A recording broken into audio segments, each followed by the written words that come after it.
200 passageiros desapareceram do radar por 7 dias. Quando o avião retornou, eles tinham memórias de apenas algumas horas, mas nenhum deles era mais completamente humano. O que aconteceu dentro daquela névoa verde que envolveu o avião? E por que, um a um, eles começaram a desenvolver habilidades que desafiam toda a ciência? Antes de descobrir a verdade por trás do voo 2794, me conta, de qual cidade você está assistindo esse vídeo? Deixa aqui nos comentários. E se você curte histórias que vão explodir sua mente, se inscreve no canal e ativa o sininho para não perder nenhuma história incrível. Agora, vamos descobrir o que realmente aconteceu naquele voo. O voo Aeronova 2794 estava programado para decolar às 14h37 do Aeroporto Internacional de São Paulo com destino a Lisboa. Era um Boeing 787 reluzente, com apenas 2 anos de uso, pilotado pelo comandante Marcos Silveira, um veterano de 23 anos de carreira e mais de 15.000 horas de voo. Ao seu lado, a copiloto Amanda Torres revisava os instrumentos com a precisão meticulosa que a tornará respeitada entre seus pares.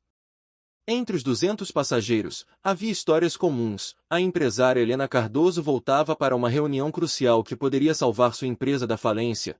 O jovem casal Rafael e Júlia viajava pela primeira vez para a lua de mel. O professor aposentado Antônio carregava nas mãos um livro antigo que pertencera a seu pai, planejando visitar a aldeia portuguesa de seus ancestrais. A menina Clara, de apenas 8 anos, segurava nervosa a mão de sua mãe enquanto ia conhecer o avô doente pela primeira vez. O embarque transcorreu sem incidentes. Sorrisos nervosos, despedidas apressadas, o burburinho típico de quem está prestes a cruzar o Atlântico. Às 14h52, com 15 minutos de atraso, o comandante Marcos anunciou pelo interfone com sua voz calma e confiante: "Senhoras e senhores, bem-vindos ao voo 2794. Nosso tempo estimado de viagem é de 9 horas e 40 minutos. O céu está limpo, e esperamos uma viagem tranquila." Ninguém poderia imaginar que aquelas seriam as últimas palavras normais que ouviriam por muito tempo.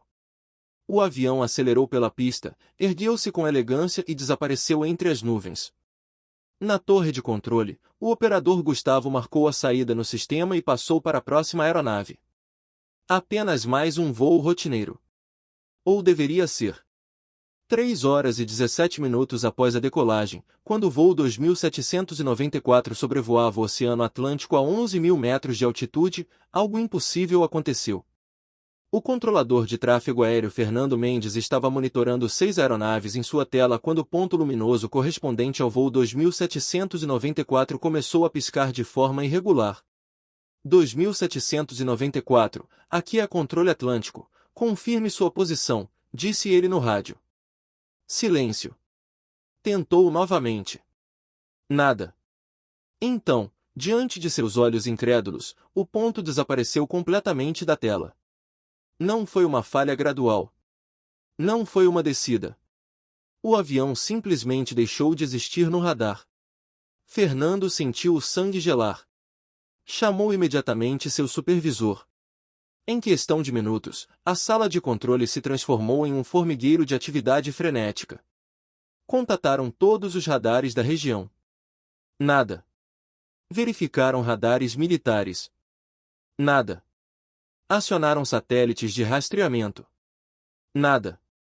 O voo 2794, com suas 200 almas a bordo, havia desaparecido do céu como se nunca tivesse existido. Dentro do avião, porém, ninguém percebeu nada de errado inicialmente. O comandante Marcos franziu a testa quando seu rádio emitiu apenas estática. Tentou mudar de frequência. Mais estática. Verificou o sistema de navegação GPS e seu coração disparou, todas as coordenadas mostravam zeros. Era impossível. Sistemas redundantes não falhavam simultaneamente. "Amanda, estamos sem comunicação e sem GPS", disse ele, mantendo a voz firme. A copiloto já estava verificando os instrumentos de backup. Também zerados. Olharam pela janela e viram algo que desafiava qualquer explicação: o céu ao redor havia mudado. As estrelas, que deveriam estar começando a aparecer no horizonte, estavam em posições completamente erradas. E havia uma névoa luminescente, verde-azulada, envolvendo o avião como um casulo fantasmagórico. Para os passageiros, as próximas horas foram uma montanha-russa de confusão e terror crescente. Primeiro, os relógios pararam. Todos eles. Digitais, analógicos, nos celulares, nos tablets. Todos marcando 18h04, o momento exato em que entraram na névoa. Helena Cardoso, sempre pragmática, tentou acalmar os passageiros ao seu redor. Deve ser apenas uma interferência eletromagnética, disse, embora sua voz traísse a dúvida. Rafael segurava Júlia, que chorava baixinho. O professor Antônio apertava seu livro contra o peito como um talismã. A pequena Clara perguntou à mãe, por que o céu está verde? O comandante Marcos tomou a decisão de ser honesto.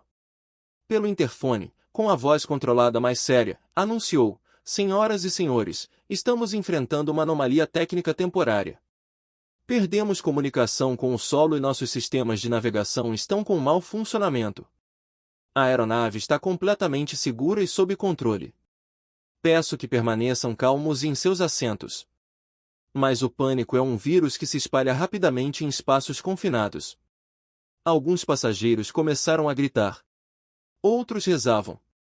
As comissárias de bordo, treinadas para crises, moviam-se pelo corredor tentando tranquilizar as pessoas, mas seus próprios rostos pálidos denunciavam o medo. Então, tão subitamente quanto começou, a névoa desapareceu. Os sistemas voltaram. O GPS mostrou coordenadas. O rádio crepitou com vozes desesperadas dos controladores. E os relógios começaram a funcionar novamente. Mas algo estava terrivelmente errado. Segundo os instrumentos do avião, apenas 4 horas haviam se passado desde a decolagem. Segundo os controladores no rádio, haviam se passado 7 dias. O voo 2794 havia desaparecido por uma semana inteira, mas para quem estava dentro do avião, foram apenas algumas horas. A aterrissagem em Lisboa foi cercada de sirenes, veículos de emergência, câmeras de TV do mundo inteiro e uma operação de segurança sem precedentes. O que deveria ser uma chegada rotineira transformou-se no maior evento aeronáutico da década. Quando a porta do avião se abriu, equipes médicas, psicólogos, agentes de inteligência e cientistas aguardavam. Os passageiros desceram atordoados, piscando sob as luzes intensas, incapazes de compreender o tumulto ao seu redor. Por que tanta gente? Helena Cardoso perguntou a um oficial que a guiava. Por que nos tratam como alienígenas? O oficial engoliu em seco. Senhora, vocês estiveram desaparecidos por 7 dias. O mundo inteiro pensou que estavam mortos. Seus familiares realizaram vigílias. Houve missas. Buscas em toda a costa atlântica. E então, vocês simplesmente reapareceram no radar, como se nada tivesse acontecido. Os passageiros foram imediatamente isolados em uma instalação médica. Exames, mais exames, perguntas intermináveis. Todos os relatos eram consistentes. Para eles, haviam sido apenas algumas horas em uma névoa estranha. Mas seus celulares, quando reconectados à internet, mostravam a verdade cruel, notícias sobre o desaparecimento, especulações sobre terrorismo, teorias de conspiração, famílias destruídas pela dor. Foi durante os exames que os médicos começaram a notar as primeiras anomalias. Pequenas, quase imperceptíveis no início. Um passageiro que era daltônico agora via cores perfeitamente. Outro que tinha uma cicatriz de infância descobriu que ela havia desaparecido. Uma senhora diabética não precisava mais de insulina. Mas havia mudanças mais perturbadoras. Rafael, o jovem em lua de mel, começou a ter pesadelos vívidos sobre lugares que nunca visitará. Helena Cardoso descobriu que conseguia prever, com precisão assustadora, o que as pessoas diriam segundos antes de falarem. O professor Antônio abriu seu livro antigo e percebeu que conseguia ler o latim arcaico fluentemente, uma língua que jamais estudará. E a pequena Clara? Ela parou de falar completamente. Mas quando desenhava, criava imagens de símbolos complexos e equações matemáticas que físicos levaram dias para decifrar. 2 semanas após o retorno, Quando os passageiros finalmente foram liberados para suas casas, o mundo descobriu que o voo 2794 não havia apenas desaparecido. Seus ocupantes haviam sido alterados de formas que a ciência não conseguia explicar. Helena Cardoso voltou para São Paulo para salvar sua empresa, mas descobriu que não precisava mais de reuniões. Ela sabia, simplesmente sabia, quais decisões tomar. Suas intuições sobre o mercado eram infalíveis. Em 3 meses, sua empresa não apenas se recuperou, mas se tornou líder de mercado. Mas o sucesso veio com um preço.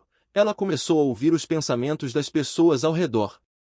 Sussurros constantes de medos, desejos e mentiras invadiam sua mente sem parar. Rafael e Júlia tentaram retomar sua lua de mel, mas os pesadelos de Rafael pioraram. Ele sonhava com uma civilização antiga, com tecnologia além da compreensão humana, com seres que não eram exatamente humanos mas haviam sido, uma vez. E em todos os sonhos, havia uma mensagem: vocês foram escolhidos. O professor Antônio tornou-se uma sensação acadêmica. Ele podia traduzir textos em línguas mortas instantaneamente, resolver enigmas históricos que confundiam estudiosos há séculos. Mas à noite, quando fechava os olhos, via vislumbres de futuros possíveis, ramificações infinitas de escolhas e consequências que se estendiam através do tempo como raízes de uma árvore cósmica. A pequena Clara foi levada por cientistas depois que seus desenhos revelaram a estrutura de uma nova forma de energia limpa. A mãe dela lutou, gritou, mas agentes do governo foram claros: a menina tinha conhecimento que poderia mudar o mundo. Ou destruí-lo. Pelo mundo, os 200 passageiros do voo 2794 tornaram-se conhecidos como os mudados. Alguns desenvolveram habilidades telepáticas, outros podiam curar ferimentos com o toque, alguns viam através de paredes ou moviam objetos com a mente. Mas todos carregavam o mesmo peso, a certeza de que não estavam mais completamente humanos. E todos tinham o mesmo sonho recorrente, a névoa verde azulada, e uma voz que dizia: o teste foi bem sucedido. A fase 2 começará em breve. 6 meses após o incidente, o comandante Marcos Silveira recebeu uma visita inesperada em sua casa no Rio de Janeiro. 2 homens de terno preto, identificações de uma agência governamental que ele nunca ouvirá falar, e uma pergunta que mudaria tudo: comandante, o senhor se lembra de ter feito uma escolha dentro da névoa? Marcos congelou. Ele não havia contado a ninguém sobre aquele momento. Dentro da névoa, quando todos os sistemas falharam, uma presença havia tocado sua mente. Não palavras, mas conceitos puros, fluxos de informação direto em sua consciência. E havia uma pergunta: vocês aceitam a evolução? Ele havia respondido sim. Não sabia por quê, não teve tempo de pensar. Foi um impulso, uma certeza visceral de que era a resposta correta. Não foi apenas você, disse o agente mais velho, abrindo uma pasta repleta de documentos. Nós interceptamos mensagens similares de outros 47 passageiros. Todos vocês responderam a mesma pergunta. E sabem o que descobrimos? Os que responderam sim desenvolveram as habilidades mais pronunciadas. Os que responderam não. Ele hesitou: 3 deles morreram de causas inexplicáveis na última semana. Os agentes revelaram que governos de todo o mundo estavam em pânico silencioso. O voo 2794 não era um incidente isolado. Nos últimos 50 anos, houve 17 desaparecimentos similares de aeronaves, todos com o mesmo padrão: desaparecimento súbito, retorno impossível, alterações nos passageiros. Mas o voo 2794 era diferente. Era o maior, o mais público, o que não podia ser encoberto. Eles estão nos preparando para algo, disse o agente mais jovem, sua voz tremendo ligeiramente. Seja lá o que esteja por trás da névoa, está transformando seres humanos selecionados. E precisamos saber por quê. Marcos foi levado a uma instalação subterrânea onde descobriu que não estava sozinho. Helena, Rafael, o professor Antônio e 50 outros passageiros do voo 2794 estavam lá, todos os que haviam demonstrado habilidades. No centro da sala, projetada em uma tela gigantesca, estava Clara. Ela havia sido levada para aquele lugar meses atrás. A menina, que havia parado de falar, estava agora em uma sala especial, desenhando. Mas não eram mais símbolos aleatórios. Era um mapa. Um mapa de algo que estava chegando. Ela diz que eles voltarão em 23 dias, informou um cientista. E desta vez, não será apenas um avião. Será uma cidade inteira. Os dias que se seguiram foram um turbilhão de preparação e medo. A instalação subterrânea tornou-se o centro de uma operação global. Cientistas, militares, os passageiros do voo 2794 com suas novas habilidades, todos trabalhando desesperadamente para entender o que estava por vir. Helena Cardoso usava sua capacidade de ler mentes para interrogar os outros passageiros, procurando memórias ocultas. Rafael e seus sonhos tornaram-se fundamentais, ele desenhava as visões, e especialistas identificavam padrões em suas imagens que correspondiam a sinais eletromagnéticos anômalos detectados em pontos específicos do planeta. O professor Antônio descobriu algo crucial nos textos antigos que agora conseguia decifrar. Civilizações passadas haviam documentado eventos similares. Os sumérios chamavam de o despertar dos escolhidos. Os maias previam o retorno dos professores. Os egípcios falavam de aqueles que viajam entre os mundos. Não é a primeira vez, Antônio revelou em uma reunião tensa. Isso tem acontecido ao longo de toda a história humana. Momentos de salto evolutivo. Mas sempre em pequena escala, controlado, gradual. Desta vez é diferente. Desta vez eles estão acelerando o processo. A pequena Clara finalmente falou, sua voz estranhamente adulta para uma criança de 8 anos. Eles não são alienígenas. São nós. Do futuro. O silêncio na sala foi absoluto. Clara continuou, suas palavras fluindo como se estivesse recitando algo memorizado. A humanidade enfrentará uma extinção em 127 anos. Uma guerra, uma praga, o colapso do ecossistema, os detalhes variam dependendo das escolhas. Mas em todas as linhas do tempo, a humanidade morre. Exceto em uma. Na linha do tempo onde a evolução é acelerada agora, onde surgem humanos com habilidades que desafiam as leis conhecidas. Esses humanos, nós, sobrevivemos. E nossos descendentes criaram a tecnologia para viajar no tempo, para voltar e garantir sua própria existência. Um paradoxo temporal, murmurou um físico. Eles precisam criar a si mesmos. Não é um paradoxo, corrigiu Clara. É um ciclo. Um loop necessário. E o voo 2794 foi o teste final antes da transformação em massa. As implicações eram devastadoras. Aceitar a transformação significava sobreviver, mas também significava deixar de ser humano como sempre conheceram. Rejeitar significava condenar a espécie à extinção. E em 23 dias, a escolha seria oferecida a uma cidade inteira. Depois, a um mundo. Qual cidade? Perguntou Marcos, embora parte dele já soubesse a resposta. Clara apontou para o mapa. Rio de Janeiro.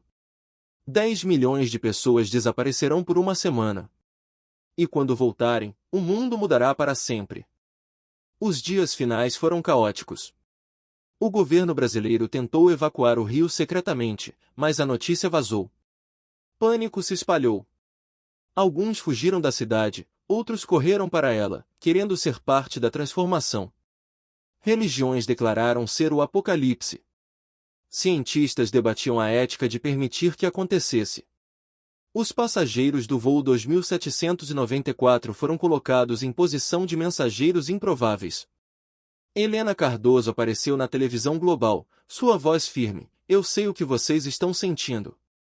Medo, confusão, raiva. Eu senti tudo isso. Mas também descobri que do outro lado do medo há possibilidades que nunca imaginamos. Não é perfeito. É assustador. Mas é sobrevivência. Rafael e Júlia, agora pais de um filho concebido após a transformação, seguravam o bebê diante das câmeras. A criança tinha olhos que brilhavam ligeiramente, e já demonstrava sinais de habilidades além do normal. Este é o futuro, disse Júlia. Nossos filhos serão mais do que fomos. Mas ainda serão nossos filhos. O professor Antônio ofereceu uma perspectiva mais sombria, toda evolução exige sacrifício. O que perderemos de nossa humanidade pode ser mais valioso do que o que ganharemos. Mas não temos o luxo de escolher confortavelmente. É evoluir ou morrer. Quando o dia chegou, Marcos Silveira estava no centro do rio, junto com os outros passageiros do voo 2794 e milhões de cariocas que decidiram ficar. O céu começou a mudar ao meio-dia, aquela névoa verde-azulada familiar descendo como um véu sobre a cidade. Dentro da instalação subterrânea, agora evacuada, Clara ficou sozinha diante das telas mostrando o rio. Sua mãe havia insistido em ficar com ela, e abraçava a menina enquanto observavam juntas. "Vai doer?" perguntou a mãe, lágrimas escorrendo. "Não", respondeu Clara. "Vai ser como acordar de um sonho e perceber que você sempre foi capaz de voar, mas esqueceu como." A névoa engolfou a cidade inteira. Radares mostraram o impossível. 10 milhões de pessoas, prédios, ruas, tudo desaparecendo do mapa. O Brasil ficou em silêncio. O mundo segurou a respiração. 7 dias depois, quando a névoa se dissipou e o rio reapareceu, as câmeras de todo o planeta focaram na cidade. Os primeiros rostos que apareceram eram familiares: Marcos, Helena, Rafael e Júlia, caminhando pelas ruas. Mas seus olhos brilhavam com aquela luz suave. E atrás deles, milhões de cariocas emergiam, todos transformados, todos mudados, todos ainda humanos, mas também algo mais. Helena olhou diretamente para uma câmera e sorriu. "Nós ainda somos nós", disse ela. "Mas agora, também somos o que sempre tivemos o potencial de ser. E a escolha será de vocês em breve. Lisboa, depois Tóquio, depois Nova York. Cidade por cidade, até que toda a humanidade tenha oportunidade." Nas telas ao redor do mundo, a mensagem era clara: a evolução não era mais opcional. Era um convite que seria oferecido a todos. Aceitar significava sobreviver em um futuro incerto como algo novo. Recusar significava permanecer humano em um mundo que logo seria dominado pelos que escolheram mudar. E enquanto o sol se punha sobre o Rio de Janeiro, Clara finalmente sorriu, suas últimas palavras ecoando na instalação vazia: o teste não foi ver se sobreviveríamos à transformação. Foi ver se escolheríamos, mesmo sabendo o custo. Agora, a verdadeira história da humanidade começa. No céu sobre o rio, as estrelas brilhavam em padrões que nunca existiram antes, um mapa estelar de um futuro que acabará de se tornar possível, escrito por aqueles que retornaram do amanhã para garantir que houvesse um amanhã para retornar. O voo 2794 não foi o fim de uma jornada. Foi apenas o começo de uma transformação que mudaria não apenas a humanidade, mas o próprio significado de ser humano.